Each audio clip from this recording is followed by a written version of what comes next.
जी part 2 start कर दें, हो गया बल्कि। नेक्स्ट क्वेश्चन होमवर्क में लिख लें भाई। ये ज़रा 2-3 मिनट दे के ना फिर मिटा दें आके आमिर भाई।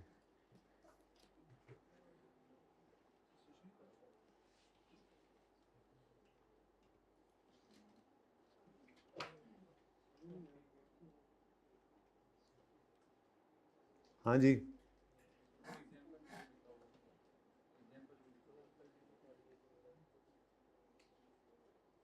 जब दिखा दिखा के थक गया था। अच्छा यार, अब वो भी करवाओगे मुझसे। ऐसे sold a plant for 600 of 600 to P for 780, तो ग्रॉस गेन आ गया 180। डेप्रीसिएशन से नेट करना है तो 180, गेन्स लॉसेस से खेलते हैं हम, ठीक है। 180, रिमेनिंग लाइफ 20 है। अब 1 जुलाई 6 को ये बेचा था, तो 1 जुलाई 6 से 31 दिसंबर 6 तक 6 महीने, 31 दिसंबर 7, 8, 9, 3.5 नहीं बन रहे। 31 दिसंबर 6 तक 6 महीने, 31 दिसंबर 7, 8 और 9, 3.5। जी बोलो, नेट करो 148.5। अब ये बेटा मैंने कहा था अलग अलग एंट्री ऐसे होती है, असल में एक ने गेन रिकॉर्ड किया तो उसको रिवर्स करते हैं, और दूसरे ने ज़्यादा डेप्रीशिएट कर दिया तो उसकी डेप्रीसिएशन को रिवर्स करते हैं। लेकिन ये अलग अलग करने की बजाय हम इनको नेट कर लेते हैं। आप नेट में देखो तो नेट में इम्पैक्ट तो यही पड़ रहा है। ये बात कल करके फिर मैंने अगली बात भी की थी कि कुछ बच्चे कहते हैं कि गेन एक की किताबों में है और डेप्शन ज़्यादा दूसरे किताबों में है, तो क्या करना है, अलग अलग करें। तो मैंने कहा था नहीं, इसको अलग अलग ना करें, इसके पीछे भी एक लॉजिक है, लेकिन बस गेन को डेप्रिशिएट नहीं कर रहे हम, बेसिकली गेन को नेट कर रहे हैं, ठीक है। नेट ऑफ डेप्रिसिएशन, गेन को डेप्रिशिएट नहीं कर रहे। लेकिन मसला क्या है, फिगर वो गेन वाली ही थी जिसने मसला डाला था। इसने जो गेन रिकॉर्ड किया था 12 का, तो दूसरे ने वही एसिड महंगा रिकॉर्ड कर लिया था ना 112 पे, तो दूसरे ने वो 112 पर डेप्रीसिएशन चार्ज कर ली, जिसमें 12 पे डेप्शन ज़्यादा चार्ज हो गई, तो वही 12 पकड़ के हम रिवर्स कर रहे हैं। इसलिए गेन को डेप्रीशिएट करना आपको लग रहा है, तो कहना है तो कह लो बेशक इसको, अगर एक दफ़ा लॉजिक समझ आ गई। अब ये भाई किसने बेचा है, पेरेंट ने या सब्सिडरी ने?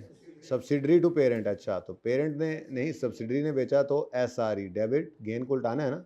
देखो गेन डेबिट और PPE क्रेडिट, नेट में गेन नेट करके उसको हमने उल्टा दिया। ओके, अब ये जिसने बेचा उसके प्रॉफिट्स में, तो ऐसा।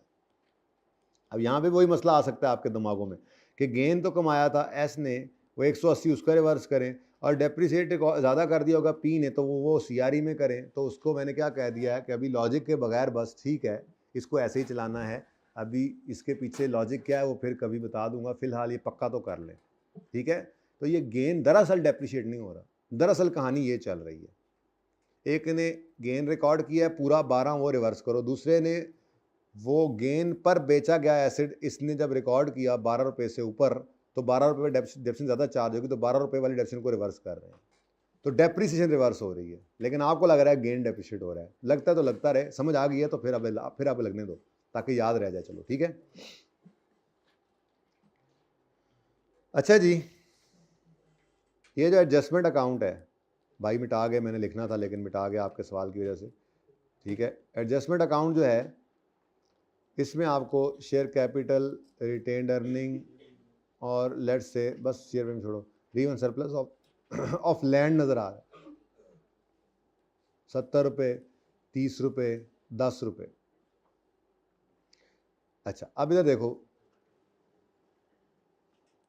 ये 10 रुपये जो हैं, ये 110 रुपये जो हैं, इसको आप क्या कहना पसंद करेंगे?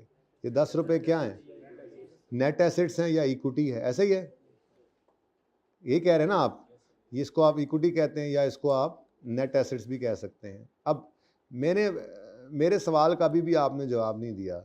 ये नेट एसेट्स, ये नेट एसेट्स की बुक वैल्यू है या फेयर वैल्यू है? मेरा असल में सवाल ये होना चाहिए था, ये नेट एसेट्स की बुक वैल्यू है या फेयर वैल्यू है? अगर आपने लैंड का सरप्लस इसमें डाल दिया है तो क्या ये अभी भी बुक वैल्यू पड़ी? जब ये फेयर वैल्यू पे नहीं, लैंड फेयर वैल्यू पे नहीं, पूरी इक्विटी फेयर वैल्यू पे आ गई। अगर मेरे सवाल में सिर्फ लैंड के ऊपर सरप्लस रिकॉर्ड होना था तो वो मैंने कर लिया और कुछ भी नहीं था। सवाल जैसे गिवन होता था, all assets and liabilities have same value except land.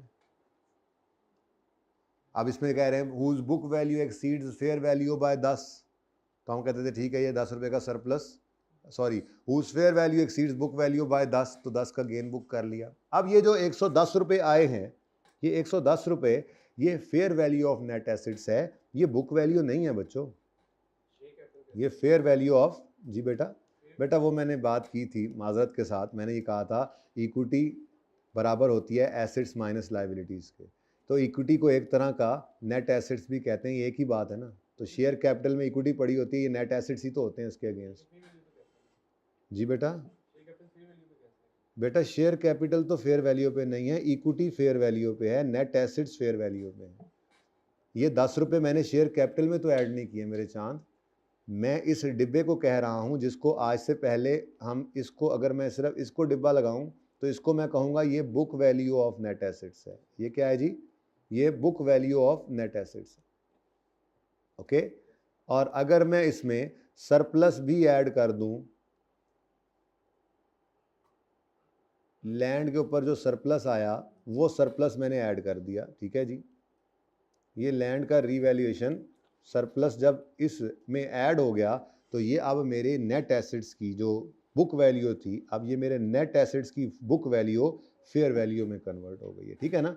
तो ये 100 रुपया जो है, 100 रुपया, ये 100 रुपया जो यहाँ पर बन रहा है, छोटे डिब्बे का टोटल क्या बन रहा है? 100 रुपया बन रहा है ना। ये वो चीज़ है जिसको आप कहा करते थे बुक वैल्यू, नेट एसेट्स हम कहते थे ना, ठीक है। ये क्या है? ये book value of net assets है। और ये जो 110 हो गया है, अब ये क्या है? ये fair value of net assets है। इसको समझें, इसको हजम करें तो फिर मैं आगे चलूँ।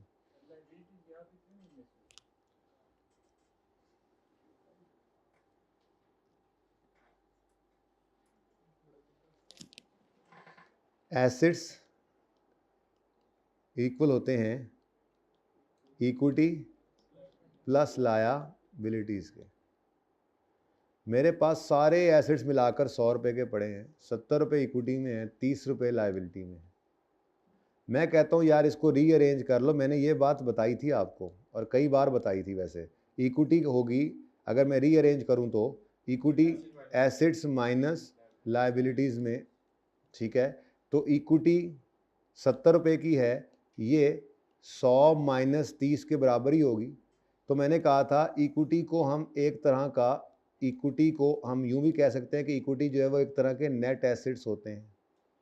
और मैंने कई बार ये बात यहाँ पर लिखने की भी कोशिश की थी कि इसको आप इक्विटी या नेट एसेट्स बोल दें, बात एक ही है। ये वही बात मैं कंटिन्यू कर रहा हूँ। अब आपकी जो इक्विटी है ना, इक्विटी ये 70 रुपए की आ रही है। अब आप कहें इस 70 रुपए में से लायबिलिटी माइनस क्यों नहीं हो रही है? भाई ये इक्विटी या नेट एसेट्स के अगेंस्ट बराबर होती है, और नेट एसेट्स क्या है? 100 माइनस 30। अब ये अकाउंटिंग इक्वेशन है जो इंट्रो में पढ़ के आते हैं, ठीक है। तो ये इक्विटी एक तरह की वर्थ है, और वर्थ क्या होती है बिजनेस में? नेट एसेट्स, ठीक है। तो इसके बराबर अकाउंटिंग इक्वेशन है ना बेटा, asset equal to capital plus liability, जो बचपन पढ़ी थी, वो अकाउंटिंग इक्वेशन है। मेरे सब्र का इम्तिहान ले रहे हैं आप लोग। ये अकाउंटिंग इक्वेशन है जो आप सबसे बुनियादी चीज़, स्टार्ट ही आप अकाउंटिंग यहाँ से करते हैं। पता नहीं आपने अकाउंटिंग स्टार्ट कहाँ से की थी, लेकिन अकाउंटिंग इक्वेशन जो है वो मतलब मैं जब इंट्रो पढ़ाता था तो मैं अकाउंटिंग इक्वेशन से बच्चे को फिर जर्नल एंट्री पे लेके आता था। अकाउंटिंग इक्वेशन सबसे बुनियादी चीज़ है, ये अकाउंटिंग इक्वेशन उसी की बात हो रही है। तो ये मैंने फिर भी कोई मसला नहीं, मैंने आपको ये बात बोर्ड की परली तरफ, जो परला हिस्सा नहीं है बोर्ड का, उस पर पहले 2-3 दिन में 1-2 बार लिख कर भी बताया था कि इक्विटी बराबर होती है एसेट्स लेस लायबिलिटीज के। यानी यूं कह लें इक्विटी एक तरह के नेट एसेट्स हैं। यानी यूं कह लें ये डिब्बा जो है, ये डिब्बा जो है, अगर सिर्फ इतनी बात बता रहा हो तो ये डिब्बा जो है ये नेट एसेट्स ऑफ एस हैं, लेकिन उनकी बुक वैल्यू। लेकिन जब इसमें हम रीवैल्यू सरप्लस डाल दें या लॉस डाल दें तो यही डिब्बा जो है नेट एसेट्स की फेयर वैल्यू दे रहा होगा, क्योंकि बुक वैल्यू और फेयर वैल्यू में फर्क है ही क्या? सरप्लस का। फिर भी सवाल है तो पूछें, अभी भी सवाल है तो पूछें, क्योंकि अब मैंने आपको समझा दी ये वाली बात ऐसे जाके दोबारा से। इक्विटी एक तरह के नेट एसिड्स हैं। सुकून से तसल्ली से समझें, ये अगर बात समझ नहीं आ रही तो आगे चलने का फायदा ही कोई नहीं है, ये बहुत अहम बात है। जी बेटा, बेटा ये book value of net assets है ना जी, ये book value of net assets, equity is equal to net assets नहीं होता, क्योंकि इसमें फेयर वैल्यू नहीं है ना, कॉस्ट लेस अकोमोडेशन पुरानी वैल्यू के ऊपर पड़े हुए हैं एसिड्स।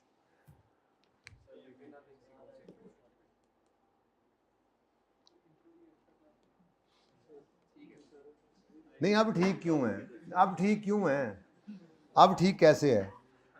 एसिड्स में टोटल जो है वो 70 रुपए के एसिड्स पड़े हैं, जिसमें आपके नॉन करंट एसिड्स जो हैं वो कोई 40 रुपए के पड़े हुए हैं और करंट एसिड्स जो हैं वो 30 के पड़े हुए हैं। इसके अगेंस्ट आपको ये बैलेंस शीट होती है, ठीक है, पता है ये बात? अल्लाह माफ़ करे। तुसी जरा बात से जरा आओ ना क्लास तो बाद, जरा मैंने दसो तो पढ़ के कितों हाँ, फिर वो उसको पकड़ूंगा मैं जिससे पढ़ा है, ठीक है। अच्छा जी, मुझसे पढ़ा है तो इंट्रो मैं पढ़ाता नहीं हूँ भाई। अच्छा, ये एसिड्स हैं बेटा, नहीं है ना, ये इंट्रो का कॉन्सेप्ट नहीं है ना। और इसके अगेंस्ट इक्विटी प्लस लायबिलिटीज़ होती हैं, ठीक है। तो इक्विटी के अंदर अब डिफरेंट चीज़ें हैं, ठीक है। हम इक्विटी के अंदर कहते हैं जी शेयर कैपिटल पड़ा है 70 का। अच्छा, ये एसिड 100 के थे, 100 के थे, सॉरी, इसको 100 करो। ये जनाब चल हूँ तेनों की मौत पैगी, चल हाँ, ये जनाब 70 के और ये 30 के, 100 था ना हमारी एग्जांपल में। ये नेट एसिड्स की बुक वैल्यू है, अभी मैंने सरप्लस नहीं डाला इसमें, ठीक है। शेयर कैपिटल इसमें मेरी एग्जांपल के अंदर कितना है, 70 का। रिटेन्ड अर्निंग मेरे पास हैं 30 की, ठीक है। अभी लायबिलिटीज इसमें डाल दें तो इसको ज़्यादा बढ़ा लें फिर, नेट एसिड्स, ठीक है। तो ये 100 है, 1 मिनट, इक्विटी बराबर होती है नेट एसिड्स के, ठीक है। इक्विटी का टोटल यहाँ पर हमने 100 लेना है ना, तो यहाँ पर कुछ लायबिलिटीज़ हों तो वो एसेट्स और बढ़ा लेंगे, ठीक है। लेट्स से 20 रुपए की लायबिलिटीज़ हैं, ठीक है। अब ये हमारे पास जो एसेट्स पड़े होते हैं ना, वो कहाँ ये जा रहा होता है, 120 के करने, यहाँ पे भी 120 करना है, इसको करो 50, ये मेरी एग्जाम्पल अब बन गई, तैयार होगी। कहाँ यूँ जाता है, अगर आज बिजनेस बंद हो तो ये सारे एसेट्स बिक जाएंगे, ये सारे एसेट्स बिक कर ये 20 रुपए की लोगों की लायबिलिटीज पे कर देंगे, बाकी सारे के सारे पैसे किसके हैं, ओनर्स के।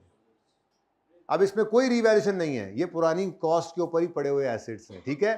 तो अब मैंने ये कहा, अज्यूम करो थोड़ी देर के लिए लायबिलिटीज जीरो है, लायबिलिटीज क्या अज्यूम कर लो, जीरो, ठीक है।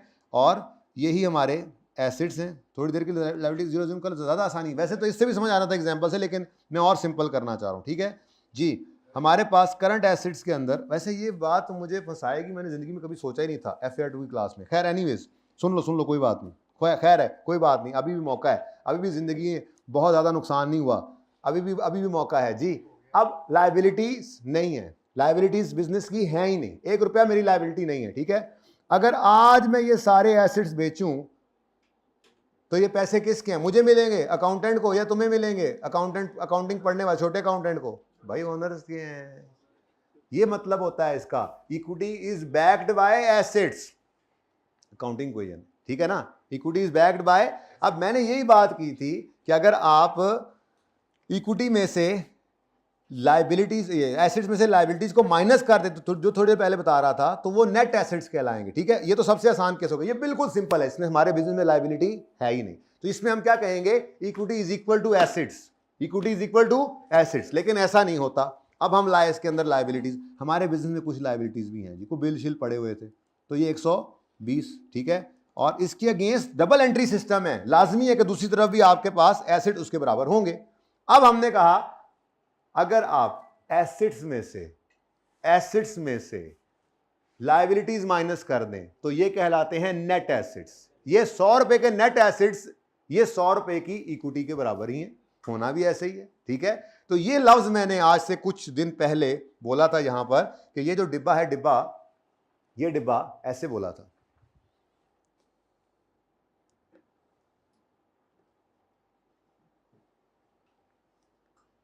ये यूं बोला था हमने, ठीक है, ये हमने यूं कहा था, ये अल्फाज तो आपको याद होंगे, अगर ये नहीं है तो फिर भाई अल्लाह माफ़ करे, फिर की कर सकता मैं। ये क्या है जी, नेट एसिड्स ऑफ एस, ठीक है, नेट एसिड्स ऑफ एस, ठीक है, इसी को इक्विटी ऑफ एस भी कहते हैं हम, इसी को नेट एसिड्स ऑफ एस भी कहते हैं। ये पुरानी बात है, इसके अंदर हमने सरप्लस या लॉस नहीं डाला था, यानी एसिड सब्सिडरी के जो एसिड्स, इक्विटी के अगेंस्ट एसिड्स ही पड़े हैं ना, ठीक है, तो सब्सिडरी के सारे एसिड्स अगर बुक वैल्यू पे पड़े हैं तो उसकी अगेंस्ट जो इक्विटी पड़ी है वो इक्विटी की भी बुक वैल्यू ही है भाई। फिर अब आप कह रहे हो शेयर कैपिटल बुक वैल्यू कहां से आ गई, भाई मैं कह रहा हूं इक्विटी एक तरह के नेट एसेट्स होते हैं, इसके अगेंस्ट, इस क्रेडिट के अगेंस्ट डेबिट पड़ा है, डबल एंट्री सिस्टम में जी रहे हो आप, पता नहीं कहां जी रहे हो आप। अब मैं ये कह रहा था कि ये 100 रुपया book value of net assets था, ठीक है, अगर हम इसके अंदर रीवैल्यूइंग सरप्लस डाल देते हैं लैंड का, हम कहते हैं हम सब्सिडी को एक्वायर करने जा रहे हैं, इसकी आज फेयर वैल्यू जो है वो 10 रुपए से ज्यादा है बुक वैल्यू की निस्बत, तो अब जब आपने ये वाला टोटल कल परसों किया था तो ये जो 110 रुपए आए हैं, क्या ये बुक वैल्यू है? अभी भी नहीं, अब ये नेट एसेट्स की क्या बन गई, फेयर वैल्यू। इसका मतलब पता है क्या होता है, इसका मतलब ये होता है कि आपने इधर एसेट को बढ़ाना है, देखना कितने से बढ़ाना है, आपने 10 रुपए से बढ़ाना है ना, ठीक है, आपने जब इस एसेट को करना है 90 80 10 रुपए से बढ़ा, तो यहां पर आपको इक्विटी आइटम्स के अंदर एक चीज और ऐड करनी पड़ गई, वो 10 रुपए का रीवैल्यूएशन सरप्लस है। ये कहानी इस तरह से चल रही होती है भाई मेरे, ठीक है, तो ये book value of net assets, ये क्या है जी, book value of net assets, और जब आप इसमें 10 को ऐड कर लें तो ये 110 क्या कहलाएगा, fair value of net assets. अल्लाह करे आप समझ आ गई हो, ठीक है। अच्छा, अब ये fair value of net assets है, ये 110 वाली चीज एनसीआई, दोबारा, अब ये एनसीआई कोई नहीं है हमारा, एक रुपया का शेयर किसी को और के पास नहीं है, तो ये सारी की सारी इन्वेस्टमेंट 110 वाली मैंने 112 में खरीदी, तो 2 रुपए की क्या आ गई, गुडविल, ठीक है जी, और ये सही गुडविल है।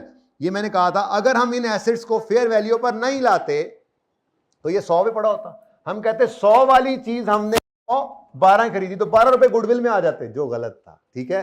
गुडविल को सही करने के लिए IFRS 3 और 10 कहते हैं अपने एसेट्स को, सब्सिडरी के एसेट्स को एक्विजिशन डेट पर लेके आओ फेयर वैल्यू पे, जब उसको एक्विजिशन डेट पे फेयर वैल्यू पे लेकर जाते हैं तो फिर ये नेट एसेट्स की बुक वैल्यू नहीं रह जाती, ये गेन लॉस डालने से नेट एसेट्स की फेयर वैल्यू बन जाती है। ये मैं क्यों इतना खप खप के समझाता रहा आपको, उसकी वजह ये है कि आई कैप ना आजकल पता है क्या कर रहा है, आई कैप आजकल ये गायब कर देता है, ये गायब कर देता है, अक्सर यहां से खेल रहा है, लफ्ज देगा fair value of net assets या book value of net asset देगा, टोटल अलग अलग नहीं देगा, और सरप्लस की रिकॉर्डिंग करवाएगा। 2 सवाल करवाने अभी मैंने इसके हिसाब से, ठीक है। तो असल में ये कहानी क्लियर होनी बहुत जरूरी है कि अगर आप सरप्लस या लॉस नहीं डालेंगे, ये नेट एसेट्स हैं, ये समझ नहीं आ रही असल में आपको, net assets, equity is just like net assets, ठीक है। अब ये नेट एसेट्स यानी ये एसेट्स या इक्विटी की फेयर वैल्यू कब है, जब सरप्लस लॉस डाल दें, इक्विटी की फेयर वैल्यू नहीं है जब सरप्लस लॉस ना हो। अब सवाल के अंदर वो फनकारी लगाएगा क्या, कभी वो कहेगा इक्विटी की फेयर वैल्यू नेट एसेट्स की फेयर वैल्यू है, अब ऊपर वाली सारी कहानी गायब कर देगा, कोई इक्का दुक्का चीज बीच में डलवाने की कोशिश करेगा, वहां से फिर आपको मार पड़ेगी अगर ये बात क्लियर नहीं है तो। अभी भी इसमें कोई मसला है तो पूछ लें, ये book value of net assets है, सरप्लस या लॉस डाल दें तो ये fair value of net assets है, इसमें कोई मसला है तो अभी भी पूछ लें, वरना फिर बहुत सारे सवालों में आगे चल के आपको मसला आने वाला है, इसलिए क्लियर करें इसको। चलें आगे, चलें जी बेटा, जी हाँ, गुडविल फेयर वैल्यू की वैसे ही निकलती है। आप क्यों 110 वाली चीज के क्यों 112 दे रहे हैं, अगले का नाम शाम है ना, हैं?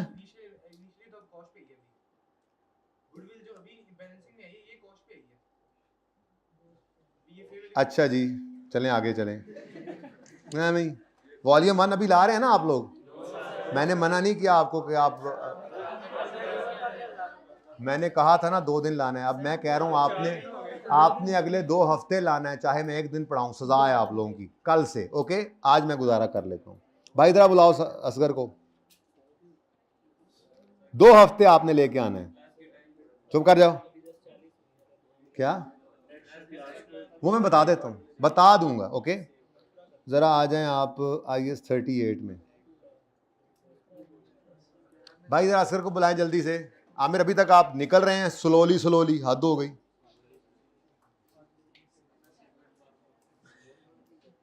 ये देखें, छोटा सा सवाल है, बहुत मजे का सवाल है। इसकी रिक्वायरमेंट अजीब सी है, पुरानी बात है शायद, मुझे तो अटेम्प्ट, मेरे तो मिट्टी हुई, आप देख लें अटेम्प्ट आपके पास किताब।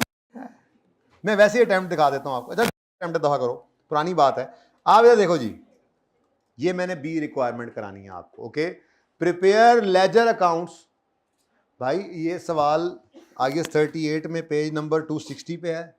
इसका ये क्वेश्चन नंबर 14, ये एक प्रिंट करा दो।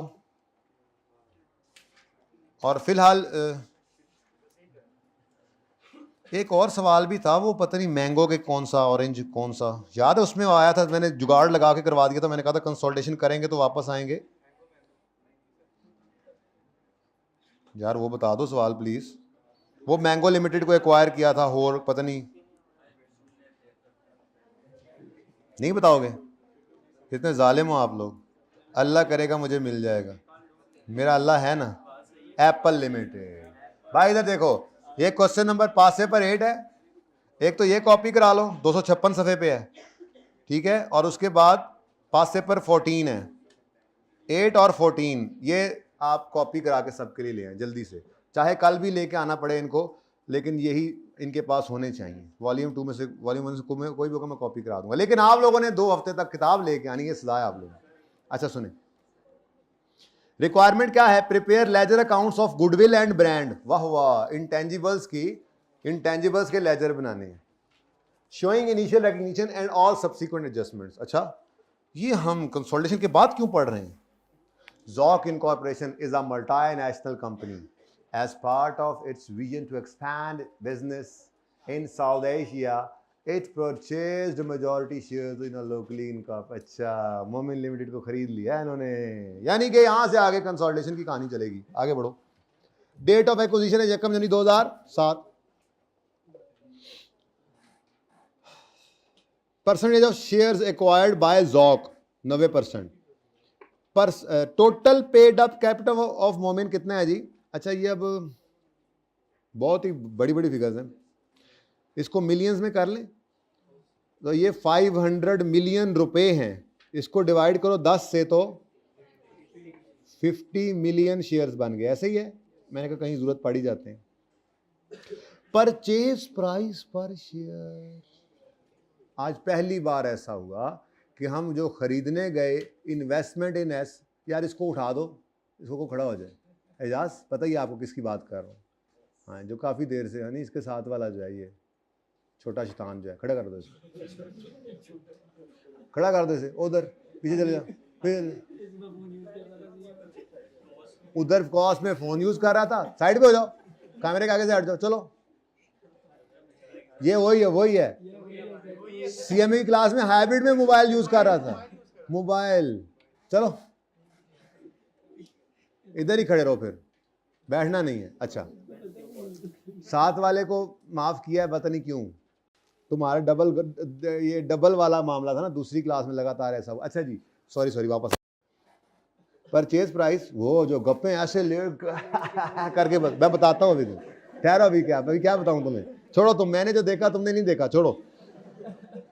अच्छा जी, आज तक हमें इन्वेस्टमेंट इन एस की फिगर गिवन होती थी, आज वो भी उसने पर शेयर बता दी, ठीक है। हर शेयर मोमिन लिमिटेड का हमने 30 रुपए का खरीदा। अब कितने शेयर्स खरीदे, ये तो निकल आया यहीं से ही, ये 50 मिलियन शेयर्स निकाले थे ना हमने। अच्छा, इंटू 90% करेंगे तो ये टोटल पेड अप कैपिटल है ना, उसमें से 90 हमने खरीदा है, तो 50 मिलियन शेयर्स में से 90% हमने खरीदने हैं। कितने? 45। हर शेयर कितने का? 30 रुपए का, 45। ये इन्वेस्टमेंट ऐसे निकली। खैर चलें देखते हैं आगे। ये मैं इसलिए मैं आपको खप रहा था वो सारी बात से। नेट एसेट्स ऑफ मोमिन और fair value of net assets of मोमिन, इसको अभी छोड़ो। नेट एसेट्स ऑफ मोमिन और नेट एसेट्स ऑफ मोमिन 2 बार लिख रहा है, तो फिर दूसरे में फेयर वैल्यू, तो पहले में क्या है फिर? बुक वैल्यू, ठीक है। तो अब कहानी शुरू करते हैं उसी तरह से।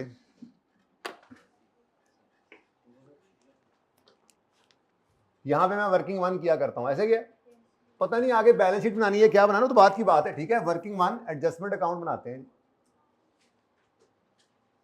Adjustment account.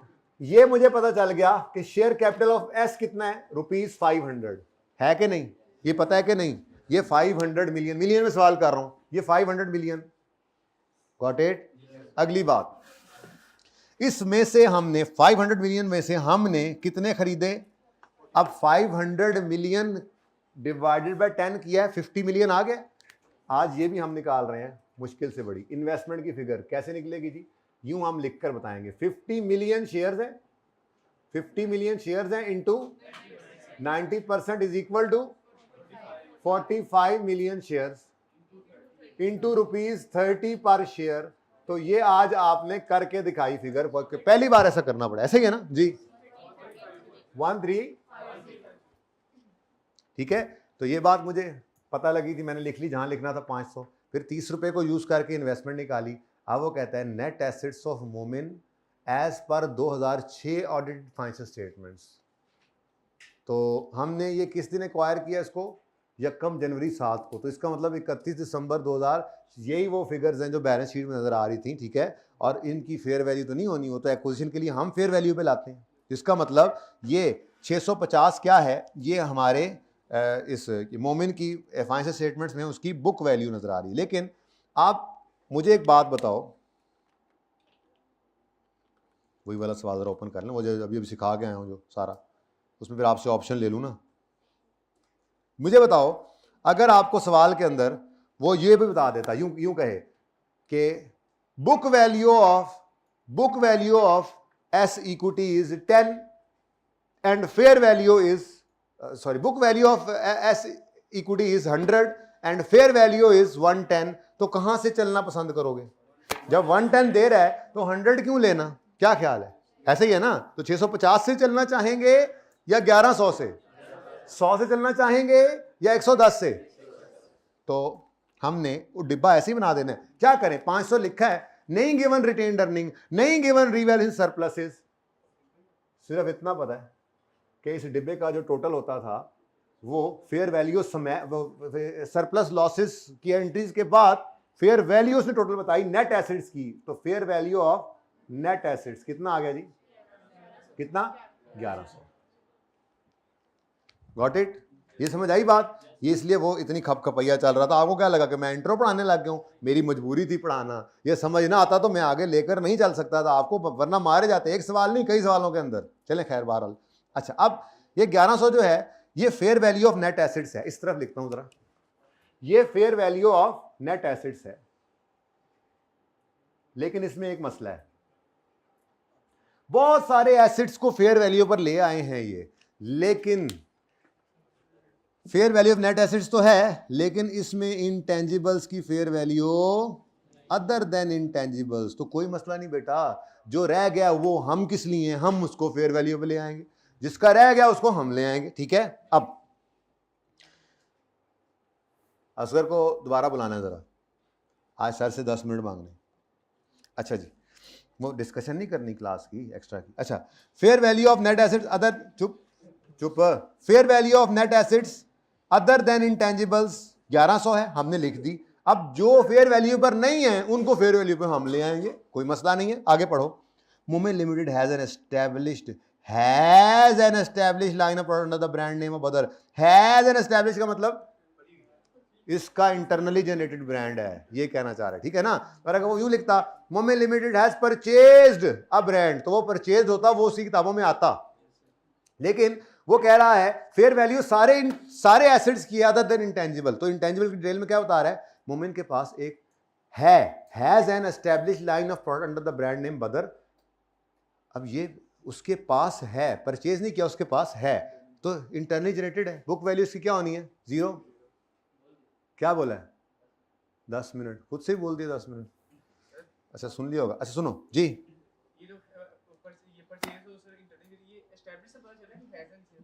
मेरे ख्याल में तो मोमिन has an established line of product, हाँ उसकी अपनी उसके पास है, उसका अपना नाम बना है। बहरहाल इससे तो ये लग रहा है under the brand name of बदर। अच्छा वैसे भी बुक वैल्यू इसकी कहीं गिवन नहीं होगी तो इंशाल्लाह वो जीरो ही अज्यूम कर लेंगे वैसे भी आप। पर इस जुमले से मुझे ये नजर आ रहा है कि शायद इसी वजह से वो ऊपर किताबों में नहीं होगा, वो इंटरनली जनरेटेड जो था। इसके पास एक प्रोडक्ट लाइन, एक ब्रांड नेम है, ठीक है। ऑन बिहाफ ऑफ ज़ौक इनकॉर्पोरेशन, यानी हम जो खरीदने गए थे, a firm of specialist has valued the brand name at 100। कहीं पे बुक वैल्यू गिवन है तो आप वैसे भी गुजारा कर सकते थे आप, अगर ये क्लियर ना भी होता तो कहीं बुक वैल्यू है ही नहीं तो बस नहीं है रिकॉर्डेड, नहीं है रिकॉर्डेड तो इसका मतलब इंटरनेटेड ही होगा। बहरहाल आपकी बुक वैल्यू यहां पर कितनी है जी, 0, और फेयर वैल्यू उन्होंने कितनी बताई, 100, तो गेन कितना आ गया, तो ये रीवैल्यू सरप्लस लिखा था आई थिंक, है ना, 100। आगे वो कहता है with an estimated useful life of 10 साल ऑन यकम जनवरी 7 दिन खरीदने के, और एक्सपेक्टेड है कि ये यूजफुल लाइफ पे इसके फैला हुआ है फायदा, ठीक है। अब ये मामला वही आ गया, ये सारे एसेट्स की फेयर वैल्यू है, लेकिन इसमें इंटेंजिबल्स की फेयर वैल्यू नहीं है। वो उसने अलग से बता दिया कि एक ब्रांड पड़ा है, हैज एन एस्टैब्लिश, कहीं परचेज नहीं लिखा हुआ तो इंटरनली जनरेटेड है। अगर इंटरनली जनरेटेड है तो फिर सेपरेट फाइनेंशियल में हो ही नहीं सकता था। लेकिन हमें IFRS 3 और 10 क्या कहते हैं कि जी नहीं, आपको ये भी रिकॉर्ड करने पड़ेंगे, कल भी बात की थी इस पर, ठीक है। अब ब्रांड बोलो बोलो बोलो 100 से बढ़ाना है तो brand debit surplus in working 1 credit, लेकिन ब्रांड आज बैलेंस शीट में नहीं डेबिट होना, आज उसने रिक्वायरमेंट में ब्रांड का लेजर हमसे मांग लिया, तो कोई मसला तो नहीं है ना, यही बैलेंस शीट में आता था, तो ये आज रिक्वायरमेंट, अजीब सी रिक्वायरमेंट आज, चले खैर पुराना सवाल है लेकिन कॉन्सेप्ट आते हैं बड़ी बड़ी अहम इसके अंदर थी, ठीक है। तो ब्रांड डेबिट कितने से, 100 से, और सरप्लस इन वर्किंग 1 इधर कितने से, 100 से। अब ये क्या है, ये ब्रांड ऐसे लिखते थे ना, ब्रांड का रीवैल्यूएशन सरप्लस, ठीक है। यहां पे क्या लिखेंगे, यहां लिख दे बस वर्किंग 1 लिख दे, वर्किंग 1, डेट लिख दे, किस दिन ये हुआ, यकम जनवरी 2007, जब खरीदने गए तो हमने एक ब्रांड को रिकॉर्ड किया, मतलब एक ब्रांड को उठा के फेयर वैल्यू पर लाए, ठीक है। अच्छा अब जब सरप्लस, ब्रांड का रीवैल्यू सरप्लस आ गया तो अब ये फेयर वैल्यू कितनी बन गई, 1200। अब ये फेयर वैल्यू जो है, ये fair value of all net assets बन गई। और बोलो बुक वैल्यू कितनी थी, बुक वैल्यू सारे एसेट्स की उसने खुद बताया 650 थी, इसमें पता नहीं कितने कितने सरप्लस डाले, कोई लॉस डाला हमें नहीं पता, लेकिन उसने फिर अगली फेयर वैल्यू दे दी नेट एसेट्स की। हमने कहा फेयर वैल्यू से शुरू करेंगे, बुक वैल्यू को छोड़ो, ना रिटेन अर्निंग है ना कोई और चीज है, डाटा कंप्लीट नहीं, ये फनकारी है, मैंने कहा लगा रहा है, तो फेयर वैल्यू नेट एसेट्स की दे दी, हमने कहा पकड़ लो इसको। अब अगली बात ना होती तो ये 1100 को हम कंपेयर कर लेते, लेकिन साथ ही उसने बताया ये फेयर वैल्यू सारे नेट एसेट्स की नहीं, इसमें इंटेंजिबल्स अभी नहीं है, बाकी सारे एसेट्स की फेयर वैल्यू ये है। हमने कहा अच्छा इंटेंजिबल के बारे में कुछ बताओ, कहने लगा जी इंटेंजिबल्स में से ना एक ब्रांड है जो हमारे पास है, एस्टैब्लिश्ड ब्रांड हमारा, तो मैंने कहा अच्छा इंटरनली जनरेटेड, वो जो रिकॉर्ड नहीं हुआ होगा, हाँ लेकिन है तो सही, हाँ। हमने कहा ठीक है हम वो कीमत लगवाते हैं, कीमत लगवाई 100 रुपया थी, एंट्री की ब्रांड डेबिट सरप्लस वर्किंग 1 में क्रेडिट। अब ये 1200 रुपये की जो आपके पास आई है इक्विटी, ये उसकी फेयर वैल्यू है इक्विटी की या नेट एसेट्स की। अब फेयर वैल्यू आ गई सारे बिजनेस की, ठीक है। अब ये fair value of all net assets आ गई, ओके, ऑल लिखा है मैंने, लफ्ज ऑल लिखा है, हाँ, fair value of all net assets आ गई, डन। अच्छा अब एनसीआई भी है, एनसीआई भी है, तो 90% अगर एनसीआई है तो 10%, 90% अगर हमारा है तो 10% एनसीआई, कितना जी, अब 1200। जो ये आंसर निकलता था उसी का ही प्रोपोर्शनेट शेयर देना है ना, अगर फेयर वैल्यू पर एनसीआई नहीं रखना तो प्रोपोर्शनेट शेयर इसी डिब्बे का देना है, ठीक है। तो ये बड़े वाला डिब्बा जो मैंने लगाया थोड़ी देर पहले, चलो छोड़ो अब, तो 1200 इंटू 10% इज इक्वल टू 120, ये कहां जाएगा, अब इधर देखो, इसकी एंट्री है एडजस्टमेंट अकाउंट डेबिट एनसीआई, मैं तो नहीं बना रहा, रिक्वायर्ड नहीं है, गॉट इट। उसके बाद क्लोज करो इस वर्किंग को, गुडविल आ रहा है या नहीं, गुडविल आ रही है, नेगेटिव तो नहीं है ना, कितनी गुडविल है, 200। लो जी इसका भी अकाउंट उसने मांगा हुआ था, ये गुडविल हम एंट्री करते थे ना बैलेंस शीट के अंदर, गुडविल डेबिट और एडजस्टमेंट अकाउंट क्रेडिट, आज बैलेंस शीट नहीं है, आज यही कहां पे ले आओ, गुडविल के अकाउंट, गुडविल, जी, ये भी वर्किंग यकम जुलाई 2007 को, यकम जनवरी 2007 को जब हम सब्सिडरी को एक्वायर करने गए तो उसमें हमें गुडविल के पैसे देने पड़े 270। डन जी, कोई मसला? अगली बात उसने क्या की थी मेरे बच्चों, अगली बात उसने ये की थी, इधर देखो, यहां पे ही बात हुई थी, अगर आपने गौर किया हो तो यहां पे ही बात हुई थी। ये देखो, it is expected that useful life कितने with an estimated useful life of 10 years, और इक्वली है तो इसका मतलब यूजफुल लाइफ स्ट्रेट लाइन के ऊपर करेंगे, इसका मतलब आपका ब्रांड जो है वो अमोर्टाइज होगा। तो पहले साल के एंड पे अमोर्टाइजेशन लोगे 100 डिवाइडेड बाय 10, कितना? 10। अच्छा, और उसके बाद इस ब्रांड को इंपेयरमेंट टेस्ट से गुजारना होता है अगर जो कभी ये लाइफ वाला है ना, लाइफ वाला है, तो अगर कोई इंडिकेशन होगा तो इंपेयरमेंट टेस्ट से गुजारेंगे, वरना नहीं। अब आगे पढ़ें। An impairment test of goodwill and brand was carried out, पहले साल के एंड पे, which indicated an impairment of इतने इन वैल्यू ऑफ गुडविल। आगे चुप है तो इसका मतलब ब्रांड इंपेयर नहीं हुआ। तो मैं यहां पे लिख लेता हूं इंपेयरमेंट कितनी है, 0। ऐसी आपको पता होगा, अगर होती तो वो भी लिख लेते। क्या ख्याल है? क्लोजिंग आ गया?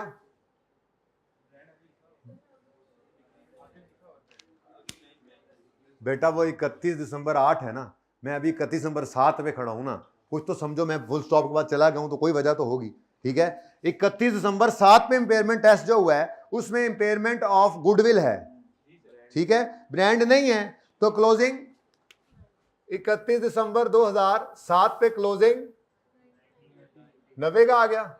लो, ये अगले साल क्या हो जाएगा, यकम जनवरी 8 पर ओपनिंग। अब पढ़ लेते हैं आगे भी, कितना? 90। अच्छा, अब अगली बात, गुडविल के बारे में 2007 के एंड पे क्या हुक्म है जी?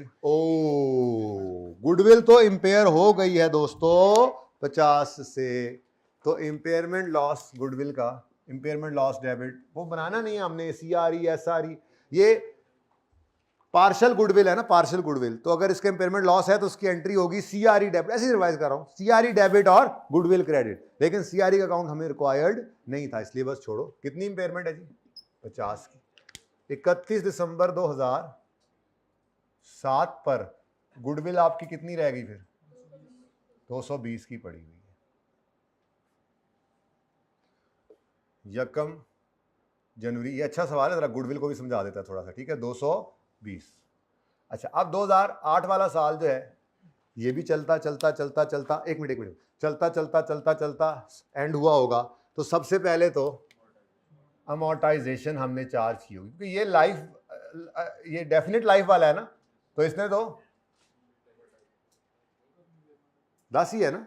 इंपेयरमेंट हुई होती तो गड़बड़ हुई होती, इंपेयरमेंट नहीं हुई तो पुराना काम ही चल रहा है, ठीक है। Next, impairment test carried out on 31 दिसंबर 8। इसमें अब क्या मुसीबत पड़ी है? इंडिकेटेड डिक्रीज इन 13.5 मिलियन ओल है। अब इस दफा गुडविल को कुछ नहीं हुआ, गुडविल को कुछ नहीं हुआ, गुडविल नहीं हुई इंपेयर, बट ठीक है। तो यही ओपनिंग यही क्लोजिंग, लेकिन इस दफा मौत किसको पड़ गई? ब्रांड को। तो ब्रांड जो है, इंपेयरमेंट कोई नहीं है, मैं वैसे 0 लिख देता हूं, जरूरत नहीं थी, ठीक है। इंपेयरमेंट कितनी हो गई? तो फिर 31 दिसंबर 2008 पर कैरी डाउन क्या आ गया? 66 पॉइंट। कैसा लगा ये सवाल? इस सवाल में ये जो वर्किंग है ना, ये आपने इस जैसी ट्राई करनी है, try to prepare same working for pass paper. कौन सा दिया अभी आपको? एप्पल वाला, पास पेपर 8, एप्पल लिमिटेड। अब करना क्या है इसके अंदर, इधर देखो, करना क्या है, सिर्फ आपने कोशिश करके बिल्कुल ऐसा ही, मैंने ना ये काम जो है ना आपको 8वें का ये जुगाड़ लगाया था हमने, मतलब उस वक्त गुजारा किया था ना, तो गुडविल कैसे निकालती, देखो बैलेंसिंग, ये नहीं करना आपने, यही काम अब करके लाना है, क्योंकि आपसे ऑनवर्ड्स तो वैसे ही आपने एडजस्टमेंट अकाउंट बनाना है। अब आपने सवाल में देखना है उसने आपको यहां कौन सी चीज दी हुई है, कौन कौन सी चीज उसमें रहती है, वो ऐड करनी है आपने इंशाल्लाह, और सारे एसेट्स की फेयर वैल्यू निकालनी है, और फिर इन्वेस्टमेंट की फिगर डालनी है, और फिर कोई एनसीआई नहीं है, इस सवाल में नहीं था एनसीआई, होल शेयर होल्डिंग दी थी, तो इसलिए कोई एनसीआई नहीं होना, और गुडविल निकलेगी इंशाल्लाह, वही निकलेगी। लेकिन अपना तरीका वारदात जो है हमारा उस पर आ तो जाए ना, तो ये आपने करना, ये आपकी होम असाइनमेंट है। सवाल ये किया हुआ है, सिर्फ ये वर्किंग में इंशाल्लाह फिर आते साथ आपको करवा के दिखाऊंगा, बिल्कुल ऐसे ही, ठीक है, सही है। अच्छा जी, अब इसको बंद कर दें, क्लास को ले आए इधर मेरे पास, और हम फिर डिस्कस, हाँ बस यहाँ पे पॉज लगा देना, बल्कि यहाँ पे बंद कर दें, अब मैं एक्स्ट्रा क्लास की डिस्कशन कर लें, क्या टाइम रखना है। इंशाल्लाह ऑनलाइन वालों आज 2 क्लासें आएंगी जी, बंद कर दें। अल्लाह।